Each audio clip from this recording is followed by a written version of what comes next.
شہنشاہ بغداد یہ کہتے ہیں نظرت الی بلاد اللہ جمعا کخردلۃ علی حکم اتصالی، میں پوری کائنات کو، اللہ کے شہروں کو ایسے دیکھتا ہوں جیسے اپنے ہتھیلی میں رائی کے دانے کو دیکھتا ہوں۔ تمہاری زبانوں پر جب عاشق رسول کے لیے تعزیت کے الفاظ آنے میں ہچکچاہٹ آتی ہے، کون سا عشق رسول، کون سا کلمہ تم نے پڑھا ہے؟ غوث پاک کی اگر تمہارے اندر ذرا برابر بھی نسبت ہے تو میں کہوں گا میرے عزیزو، سلطان الاولیاء غوث پاک عاشق رسول ہی نہیں، فنا فی الرسول تھے۔ میرے نبی کی بات پر اگر کوئی انگلی بھی اٹھاتا، آپ یا تو اپنی کرامت سے اس کا منہ توڑ جواب دے دیتے۔ کسی عیسائی نے صرف یہ کہا تھا میرے نبی عیسیٰ افضل ہے، وہ مردوں کو زندہ کرتے تھے، آپ کو جلال آیا، کہا محمد افضل نہیں ہے اس لیے کہ وہ مردے زندہ نہیں کرتے تھے، آپ اس کا ہاتھ پکڑ کر قبرستان لے گئے، میرے نبی پر بات کرتا ہے، میں تجھے زندہ کر کے دکھاتا ہوں۔ اپنی کرامت سے مردے کو زندہ کر کے دکھایا۔ اب بول کون افضل ہے، عیسیٰ افضل ہے کہ میں افضل ہوں؟ تو نے تو عیسیٰ علیہ السلام کو مردے زندہ کرتے دیکھا تو نہیں، لیکن عبد القادر کو سامنے دیکھا۔ غوث پاک نے کہا میں اپنا موازنہ عیسیٰ علیہ السلام سے نہیں کرتا ہرگز، لیکن یاد رکھنا میرے نبی پر اگر زبان کھولے گا تو عبد القادر اپنے قدم سے اس کو جواب دے گا۔ وہ جواب دیتے آپ کی زندگی ناموس رسالت کی حفاظت کے لیے گزری ہے۔ سلطان الاولیاء غوث پاک رضی اللہ تعالیٰ عنہ کی بارگاہ میں جب ایک سوال آیا کہ لوگ کہتے ہیں نبی ہر جگہ کیسے حاضر ہو سکتے ہیں، آپ نے خود کر کے دکھا دیا۔ کوئی صاحب آئے، کہا ہمارے گھر دعوت ہے آپ تشریف لائیں، کہا ٹھیک ہے آتا ہوں۔ تھوڑی دیر بعد دوسرے آئے، کہا ہمارے گھر دعوت آپ آئیں، سیم ٹائم پہ کئی 70 لوگ آئے، سب کی دعوت قبول کی۔ دوسرے دن شام میں لوگ آ کر کے فخر کر رہے ہیں آج میرے گھر شیخ عبد القادر جیلانی آئے تھے، دوسرا کہہ رہا نہیں میرے گھر آئے تھے، تیسرا کہہ رہا میرے گھر آئے تھے۔ ایک وقت میں سب گھروں پر کیسے؟ سبوں نے کہا انہیں سے پوچھتے ہیں وہ کہاں گئے تھے۔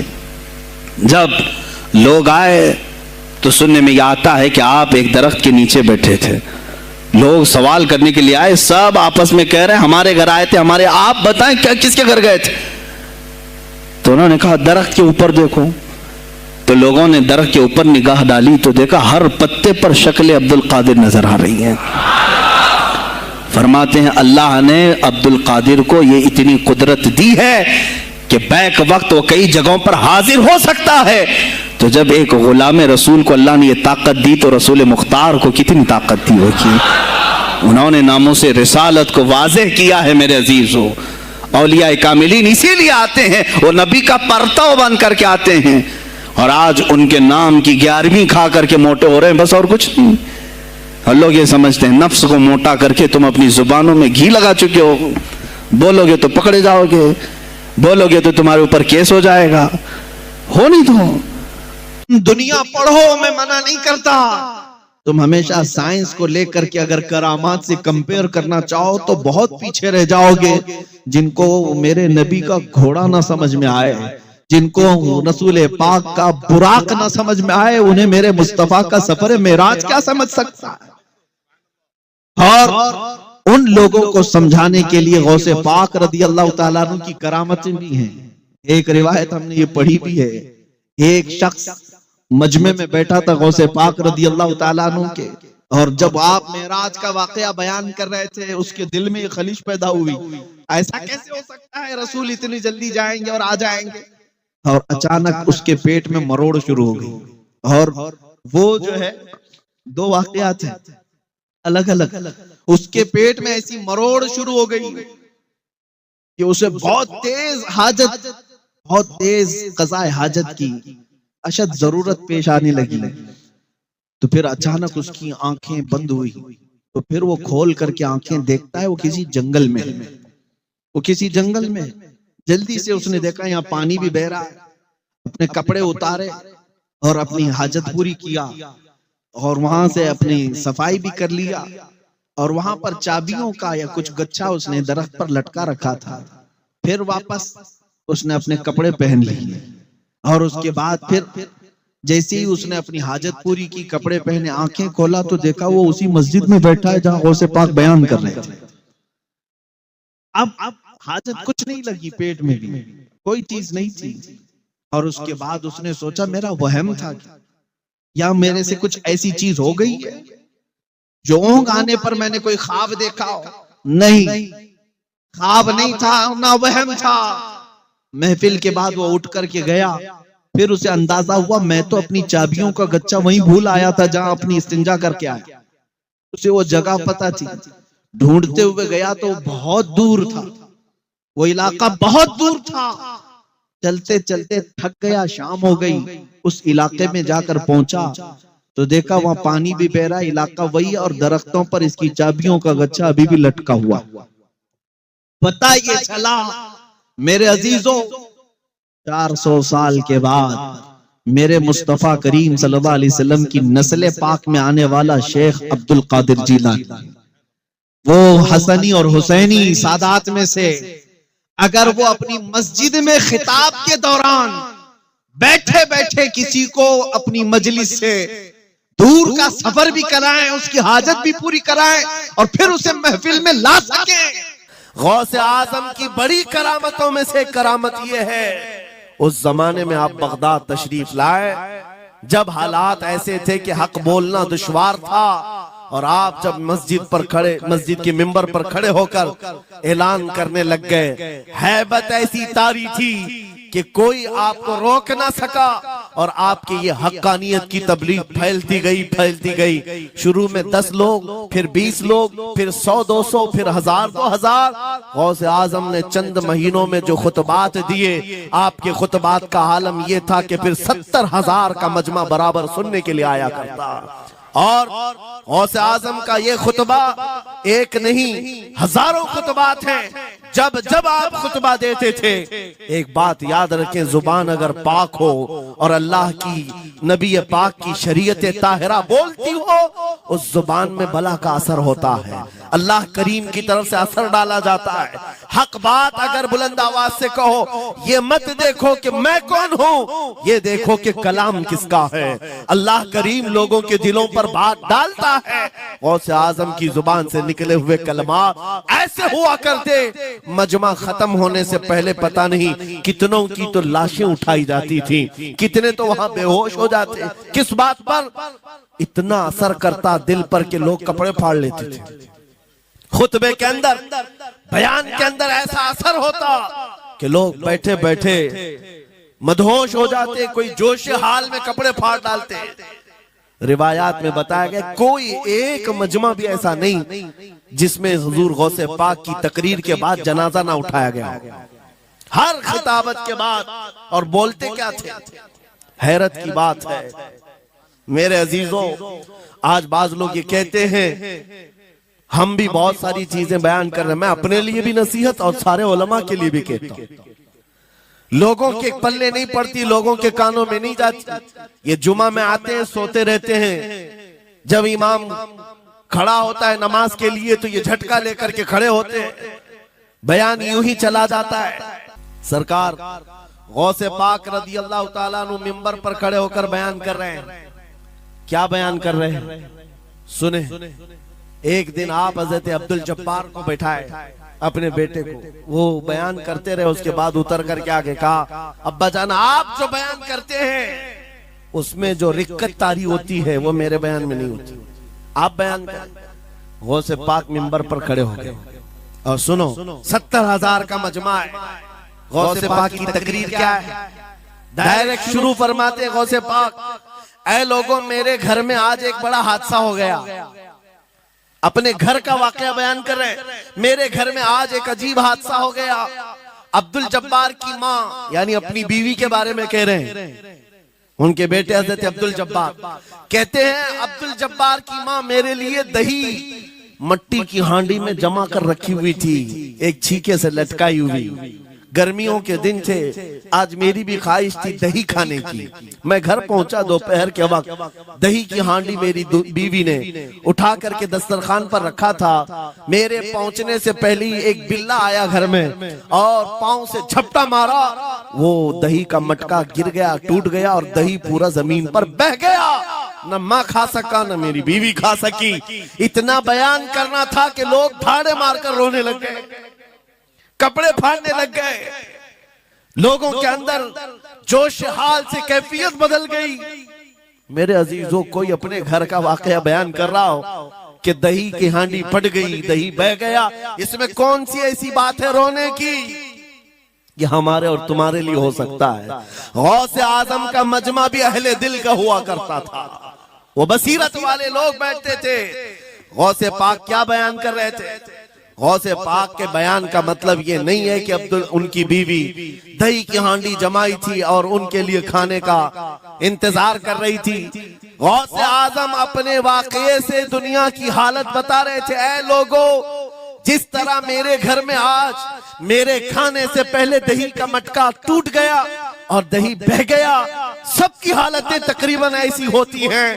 انسان اپنے لیے اتنا کماتا ہے، مال جمع کرتا رہتا ہے، اور جب اس کے کھانے کا وقت آتا ہے ملک الموت پنجہ مار کر روح نکال لیتا ہے اور سارا مال اس کا دھرا کا دھرا رہ جاتا ہے، نہ وہ چکھ پاتا ہے نہ کھا پاتا ہے۔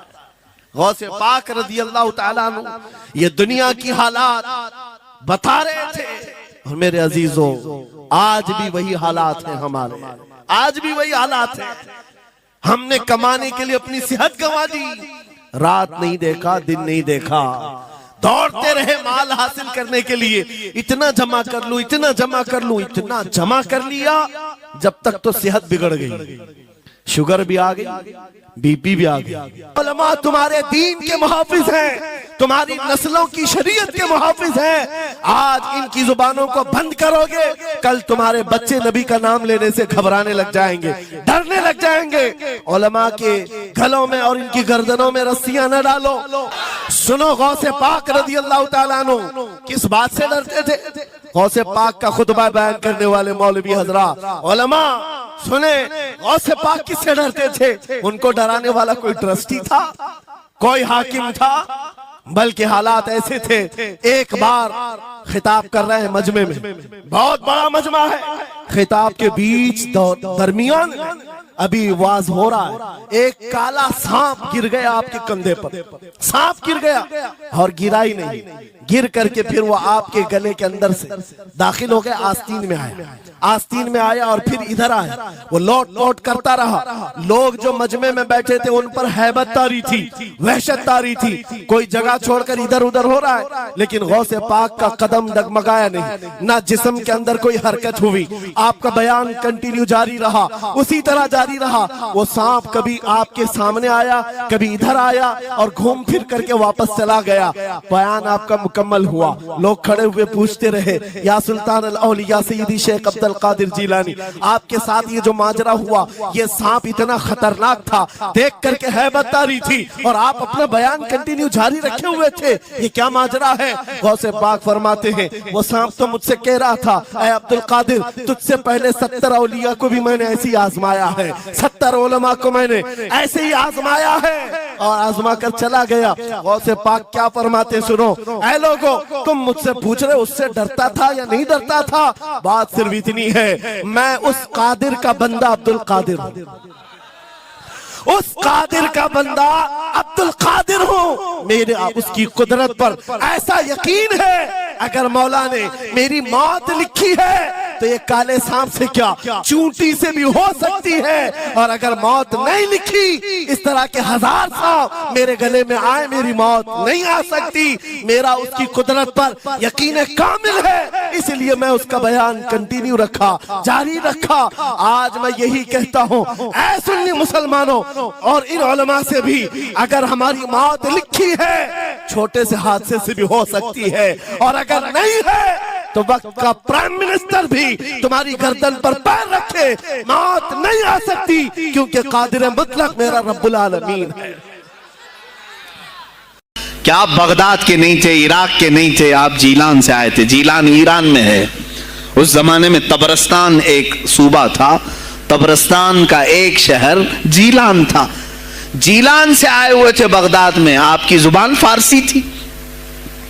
فارسی زبان کا ایک طالب علم بغداد میں آیا ہے، اور بغداد پورا عربیوں کا ہے، فصیح عربی بولنے والے لوگ، اور نہایت ہی عیاشی میں پڑے، ان کی اصلاح کیسے کریں۔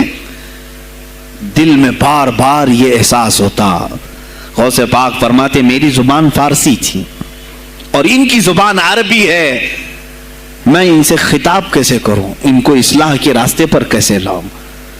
بار بار سوچتے تھے، لیکن دل میں ایک درد ہوتا تھا کہ امت مصطفیٰ کو اس حال میں نہیں چھوڑنا چاہتا۔ ایک دن ایک مسجد میں غمگین حالت میں سوئے، ظہر کا وقت تھا، نماز پڑھ کر کے آپ آرام کر رہے ہیں، اور جیسی آنکھ بند ہوئی سرور کائنات صلی اللہ علیہ وسلم تشریف لائے۔ پوچھا عبد القادر کیوں غمگین ہے میرے بیٹے؟ کہا کہ یا رسول اللہ صلی اللہ علیہ وسلم زبان میری اجمی ہے، فارسی، میں عربیوں کے بیچ بیٹھا ہوں، اصلاح کرنے کی کوشش کرتا ہوں، لیکن مجھے یہ اجمی سمجھیں گے۔ اللہ کے نبی صلی اللہ علیہ وسلم نے فرمایا تو اپنا منہ کھول لو۔ آپ نے منہ کھولا، حضور پاک نے اپنا لعاب پاک ڈالا، دوسری بار ڈالا، تیسری بار ڈالا، چوتھی بار ڈالا، پانچویں، چھٹی، 7 مرتبہ حضور پاک نے اپنا لعاب پاک دیا اور کہا عبد القادر اب اٹھ اور بیان کرو۔ فرماتے ہیں خواب میں نے حضور اکرم صلی اللہ علیہ وسلم کا لعاب پاک لیا، تھوڑی ہی دیر گزری تھی، میرے خواب میں ہی میرے جد کریم مولا کائنات علی مرتضیٰ تشریف لائے۔ کہا پھر وہی سوال کیا عبد القادر کیوں نہیں بیان کرتے؟ کہا میں فارسی النسل، فارسی ہوں اور عربیوں کے بیچ میں ہوں۔ انہوں نے کہا تو اپنا منہ کھول۔ باب العلم، باب مدینۃ العلم، علی کرم اللہ وجہہ الکریم اپنا لعاب پاک ڈالتے ہیں، 1 بار، 2 بار، 3 بار، 4 بار، 5 بار، 6 بار، بس کیا۔ غوث پاک نے کہا نانا جان نے مجھے 7 مرتبہ پلایا، آپ نے 6 مرتبہ۔ علی کرم اللہ وجہ الکریم فرماتے ہیں میں برابری تو نہیں کر سکتا، وہ رسول کائنات ہیں۔ عزیزان گرامی وقار، غوث پاک فرماتے ہیں پھر میری آنکھ کھلی اور اسی جامع مسجد میں جب میں کھڑا ہوا اور خطاب کے لیے لوگوں کو پکارا تو دیکھا ادھر سے بھی مخلوق آ رہی ہے، ادھر سے بھی آ رہی ہے، سامنے سے بھی آ رہی ہے۔ مجمع اتنا کثیر کہ تل دھرنے کی جگہ مسجد میں نہیں تھی، اور جب آپ کا خطاب ختم ہونے کو تھا لوگ اپنے کپڑے پھاڑنے لگے اور بے ہوش ہونے لگے۔ اتنی تیر بہدف کلمات تھے کہ سیدھے سینے میں پیوست ہو جاتے، دلوں میں اتر جاتے۔ اس کے بعد وہی دن تھا سیدنا عبد القادر جیلانی کو لوگوں نے ہاتھوں ہاتھ اٹھایا۔ بغداد میں شہرہ ہو گیا کہ کوئی ایک اجمی آیا ہے اور عربیوں پر فوقیت لے گیا ہے، سارے عربی اس کے سامنے دنگ رہ گئے ہیں، کوئی عربی اس کی فصاحت کو نہیں پہنچ پاتا ہے۔ کئی لوگ امتحان کے لیے بھی آئے، ایسا نہیں ہے کہ غوث پاک کو یوں ہی چھوڑ دیا گیا۔ میرے عزیز تم تو 1000 سال کے بعد کرامتیں سنتے ہو نا، یہی لگتا ہے کہ غوث پاک بہت کرامتوں کے مالک تھے، بہت بڑے عالم اور بڑے ولی کامل تھے، کچھ نہیں ہوا ہوگا ان کے ساتھ۔ ہمارے سے زیادہ خطرے انہوں نے مولے ہیں، ہم سے زیادہ حاسدین ان کے تھے، دشمنی کرنے والے اپنوں میں بھی بہت سارے تھے۔ غوث پاک رضی اللہ تعالیٰ عنہ کا جب خطاب شروع ہوا، کیا ایک خطیب جب مشہور ہونے لگے تو دوسرے مولوی خاموش رہ جائیں گے؟ حسد کی چنگاری بھڑکتی ہے، وہ غوث پاک کے خلاف بھی بھڑکی۔ اور بغداد میں جب یہ شورا ہونے لگا تو کئی علماء اس وقت کے جو بڑے بڑے پائے کے عالم ہیں، ان کی کتابیں آج بھی موجود ہیں، میں نام تذکرے نہیں کر رہا، لیکن انہوں نے ٹیسٹ لینے کی غرض سے، امتحان لینے کی غرض سے کئی لوگوں کو سوالات بھیجے۔ ایک دن مجلس میں ایسا تھا کہ غوث پاک تفسیر قرآن بیان کرتے تھے۔ تفسیر قرآن بیان کرنا غوث پاک کا محبوب مشغلہ تھا، روزانہ قرآن کی تفسیر عرض کرتے۔ ایک دن مجلس میں بڑے بڑے علماء کی جماعت، جس میں عبد الرحمن جوزی جیسے بڑے فقیہ محدث ہیں، ان کی ایک جماعت آئی۔ قرآن کی جو آیت کی تفسیر وہ کر رہے تھے، اس تفسیر کو کئی کتابوں سے انہوں نے اخذ کیا اور لے کر کے آئے، مجمع میں بیٹھے ہیں۔ غوث پاک نے تفسیر شروع کی۔ ایک آیت کی کتنی تفسیریں ہو سکتی ہیں، کتنی تفسیریں ہو سکتی ہیں؟ ایک تفسیر بیان کیا، اس کے بعد کہا اس آیت کی ایک دوسری تفسیر یہ ہے۔ پھر تھوڑی دیر کے بعد غوث پاک نے فرمایا اس کی ایک تیسری تفسیر یہ ہے، پھر کہا اس کی ایک چوتھی تفسیر یہ ہے، پھر کہا اس کی ایک پانچویں تفسیر یہ ہے۔ بیان کرتے جا رہے ہیں، کرتے جا رہے ہیں، یہاں تک کہ 13 تفسیریں ہو گئیں۔ جو بیٹھے ہوئے تھے وہ آشش کرنے لگے. اس کے بعد اتنا ہی نہیں, آگے بڑھتے رہے, آگے بڑھتے گئے. 40 تفسیریں ایک آیت کی آپ نے بیان کی. جو آئے تھے وہ کھڑے ہو گئے اور اس کے بعد غوث پاک رضی اللہ تعالیٰ عنہ کو دیکھنے لگے. غوث پاک نے ان کو مخاطب کر کے کہا, اے گروہ علماء, اے جماعت علماء, تم 13 تفسیریں یاد کر کے آئے تھے ایک آیت کی, کیا وہ میں نے شروع سے 13 تک صحیح بیان کیا؟ سب اپنے جبے اٹھانے لگے. کہا ہم تو یہ 13 تفسیریں پڑھ کر آئے تھے یہ سوچ کر کے کہ شیخ عبد القادر جیلانی کو 2-3 سے زیادہ تفسیریں نہیں آتی ہوں گی. 13 کے بعد آپ تو 40 تک پہنچے, وہاں تو ہمارا بھی علم نہیں پہنچا. جماعت علماء دنگ رہ گئے اور اس کے بعد توبہ بھی کیا. کہا ہمارے دلوں میں بدگمانی آ گئی تھی, ہم توبہ کرتے ہیں. غوث پاک رضی اللہ تعالیٰ عنہ ایک اور مجمع ہے, ایک اور مجمع ایسا ہے کہ اس میں 40 کے قریب علماء ہے. سوالات الگ الگ لے کر کے پھنسائیں گے کسی طرح سے ان کو, ڈیفیکلٹ سوالات لے کر کے. ایک بات یاد رکھنا, مشکات شریف کی حدیث ہے, جس نے علم اس لیے حاصل کیا کہ کسی عالم کو نیچا دکھا دوں, اسے پھنسا دوں سوال کر کے, حضور فرماتے ہیں قیامت کے دن اسے آگ کی بیڑیاں پہنائی جائیں گے, اس کی زبان کو آگ کی کینچی سے کھینچا جائے گا. اس لیے علم حاصل مت کرو, کسی کو نیچا دکھانا, کسی کو بیوقوف بنانا. ایک کتاب کہیں سے پڑھ کر کے آئے, مولانا کے پیچھے پڑ گئے, یہ بتاؤ صحیح ہے کہ نہیں ہے. پھر اگر اس مولانا صاحب کے دماغ میں اس وقت وہ مسئلہ نہیں تھا, انہوں نے کہا نہیں معلوم, تو آپ کو لگا کہ ہاں میرے سے زیادہ تو ان کو بھی نہیں معلوم.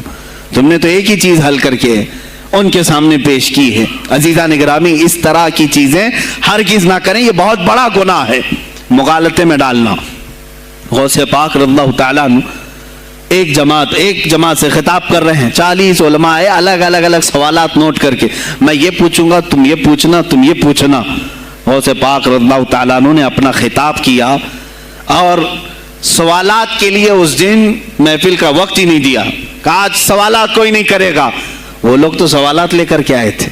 سب مجمع میں خطاب کے بعد جس کو جو پوچھنا ہے آپ کہتے ہیں کہ پوچھ لو, اس دن کا کوئی نہیں پوچھے گا, آؤ صرف مصافحہ کر کے جاؤ, آؤ صرف مصافحہ کر کے جاؤ.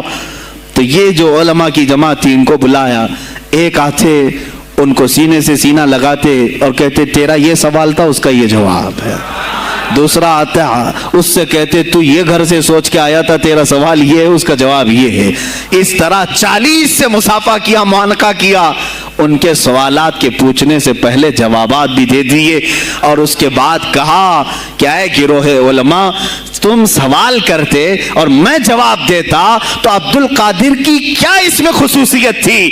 تم سوال بھی نہ کرو, میں جواب دوں, تب پتا چلے گا کہ میں بندہ قادر ہوں, میں قادر کا بندہ ہوں. تم نے سوال بھی نہیں کیا اور میں جواب دوں تو تمہیں احساس ہوگا کہ میں قادر کا بندہ ہوں. اللہ رب العزت کا کہ صفاتی نام ہے. عزیزان گرامی وقار, علماء نے تنگ کیا, پریشان کیا, آپ کے مجموعوں کو روکنے کی کوشش کی, لیکن ایسا نہیں ہے کہ غوث پاک نے ہر ایک کو اپنی کرامت سے زیر کر دیا ہو, ان علماء کو پورا سلا دیا ہو. نہیں, فیس کیا ہے, مقابلہ کیا ہے, پریشانیاں اٹھائی ہیں.